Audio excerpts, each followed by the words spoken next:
Subscribe now and press the bell icon. Never miss an update. السلام علیکم ورحمۃ اللہ وبرکاتہ۔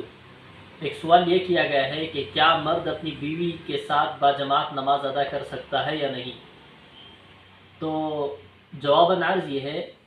کہ اگر شوہر اپنی بیوی کی امامت کرنا چاہ رہا ہے تو ایسی صورت میں علماء نے لکھا ہے کہ شوہر اپنی بیوی کی امامت کر سکتا ہے۔ اس کے لیے شرائط یہ ہے کہ بیوی پیچھے کی صف میں کھڑی ہوگی، یعنی جس طرح دو مقتدی ہوں اور ایک امام ہو تو جس طرح پیچھے کی صف میں کھڑے ہوتے ہیں اسی طرح ایک ہی عورت پیچھے کی صف میں کھڑی ہوگی،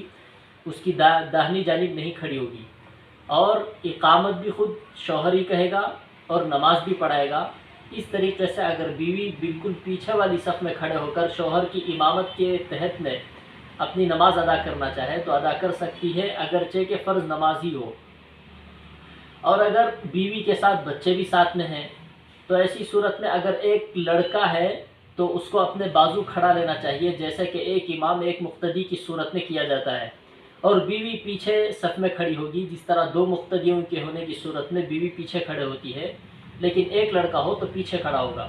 اور اگر 3-4 لڑکے ہیں تو ایسی صورت میں وہ امام کے پیچھے صف بنائیں گے اور پھر ان کے پیچھے عورت کھڑی ہوگی اکیلی تنہا، اس سے پیچھے والی صف میں کھڑی ہوگی۔ اور ایک بات ذہن نشین کرنے کی یہ ہے کہ اقامت بھی خود شوہر ہی کہے گا اور نماز بھی پڑھائے گا، اور چاہے یہ فرض نماز ہو یا نفل نماز ہو۔ لیکن علماء نے تاکیداً یہ بھی بات کہی ہے کہ جائز تو ہے کہ شوہر اپنی بیوی کی نماز باجماعت پڑھائے،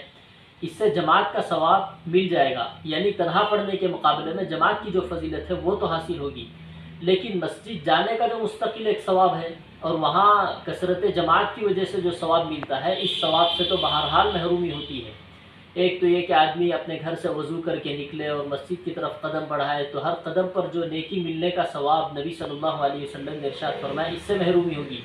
اور دوسرے دخول مسجد کا جو ثواب ہوگا، مسجد کے اندر رہنا مستقل ایک عبادت ہے، اس کا جو ثواب لکھا جائے گا، اس سے بھی محرومی ہوگی۔ اور تیسرا یہ کہ جو کثرت جماعت کی وجہ سے ثواب کے اندر اضافے کی جو بات ہے، اس اضافے والے ثواب سے بھی وہ محروم رہے گا۔ اس لیے بہتر بات یہ ہے کہ مسجد میں جا کر نماز ادا کرنے کی کوشش کرے، اور اگر نہیں ہو سک رہا ہے اور آدمی تنہا پڑھنے کے بجائے اس طرح کی جماعت کروانا چاہ رہا ہے تو کرانے کی گنجائش ہے، کرا سکتا ہے، چاہے نماز فرض ہو یا نفل ہو، اس کی گنجائش ہے۔